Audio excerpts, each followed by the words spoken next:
Next is a Florida girl whose new book is about something she knows a little bit of thing about. It's called Friendship in the Sunshine State.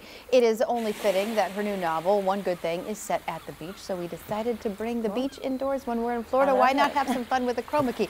And of course, before we bring Curtis into the conversation, please welcome to the show USA Today best-selling author Wendy Wax. It's so good to see you. Thank you for being here, making a swing through the northeastern Florida. Yeah, it's great to be here. Love it. Okay, so Curtis is here. So your latest book, One Good Thing, is out. Curtis saw it. It's your latest novel.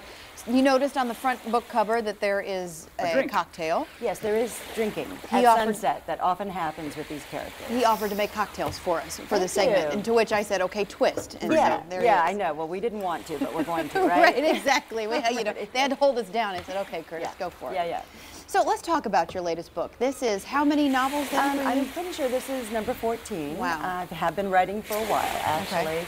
And what I write really is stories about friendship, journeys of self-discovery, people figuring out who they are, what they're made of, and especially the bonds of friendship that get us through the really tough times. So I do deal with serious subjects, death, divorce, betrayal, bankruptcy, all of those things. I just kind of feel like Mary Poppins had it right, I think a spoonful of humor helps the harsh realities go down. Okay, so is this salacious, juicy details, or is this more fun? No, I think I consider they're beach reads. Beach reads. There is substance there for sure. I'm writing interwoven journeys of self-discovery and all of that, but I think it's the friendship that's always at the core of the story. It's what I'm drawn to writing about over and over again. Okay, let's talk about how you got into writing, because it's a fascinating story. You're no stranger to being on a although television it's been station. a while, I have to say. I'm sort of from back in the day, but they didn't have this when you were on TV, did they? I will tell you, no one ever made me a drink when I was on the air back then either. So this is pretty wonderful. We've evolved or devolved. Yeah, I don't see know that in a good way.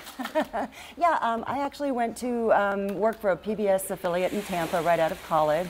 I was a writer, producer, on-camera talent. I did voiceovers for commercial projects, that sort of thing. And talk about some of the voiceovers that you've done too. Well, I was actually the voice of the Public's teller machine for a long time. So if anyone took money out, yes, you were talking to me. It was so me. Cool. Like Publix was just a second ago. It's all tying together. Well, what's so funny is I also used to do point-of-purchase videos for them that they ran in store. I would go to Lakeland to Publix and I would pretend to cook things. I actually don't cook. So you're like me in the segment beforehand. Well, that's exactly what happened. They would put everything out and I would act like I was cooking. Like you knew what you were doing. Yeah, it was really fun. But I did voiceovers, all that sort of thing. My claim to fame during that time was hosting a live radio show on Friday nights called Desperate and Dateless.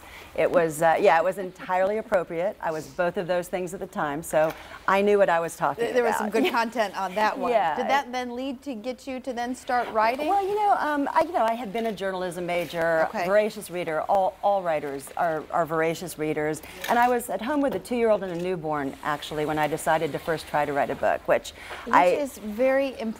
How did you find the time with a newborn and a 2-year-old to write? I don't even know why I decided to do that. I think it was post-pregnancy hormones and lack of sleep. Honestly, I had no idea how long a journey it would be, what it would take. I mean, because of the age of my kids, it took years to write that first novel. Book, okay. Yeah, it was a story about a woman who had been a writer, producer, and on-camera talent at a public television station who leaves to host a radio show called Desperate and Dateless. Okay, so there you go. Like all first books, almost completely autobiographical. And it got published, which was amazing. How did you get to Random House publishing it? Yeah, I actually, I don't know, I only found out later how unusual that really is. But I think I actually found a book about literary agents. I sent out queries to 7 or 8 of them, and the first person said yes. And I think the 6 people after that rejected me. Wow. But by then, I had somebody. I was okay. Wow, so, that's great. Yeah, it's been quite a journey, I have to tell you. It's not the glamorous profession, people think that it is. Well, there are some perks. Well, except this is pretty great. This is pretty fun. This is good stuff. What is this, Curtis? This is blueberry vodka with fresh muddled blackberries and strawberries blended together with some club soda and fresh mint on top, and a little umbrella there like you're at the beach. So much for the mocktail. I know. I can smell the mint for sure. Very, very, very. Smell some other stuff too. Very, very spritzer. Very good. spritzer, Yeah, very a light. spritzer. Light, Yeah. right? All Very right. light, very Okay. light. Thanks, Curtis. And thank you, Wendy. You're going to be at Rona Brindley's place tonight. I will be. I'll be at the Bookmark. Bookmark tonight at 7 p.m. I can't wait to go. I've never been there before, so it should be Rona fun. is a gem out there in the community. She's Under got a Neptune great, Beach. exactly, Oh, right there on Neptune sounds Beach. good. Some good places. So come meet author Wendy Rex. There's more to your story than we haven't had a chance to get into. Yeah. But you will get in tonight in the discussion. Thank you for having me. Good to see you. All right. Well, thanks for being here. Fun, fun, fun. Yep. We just want to make sure.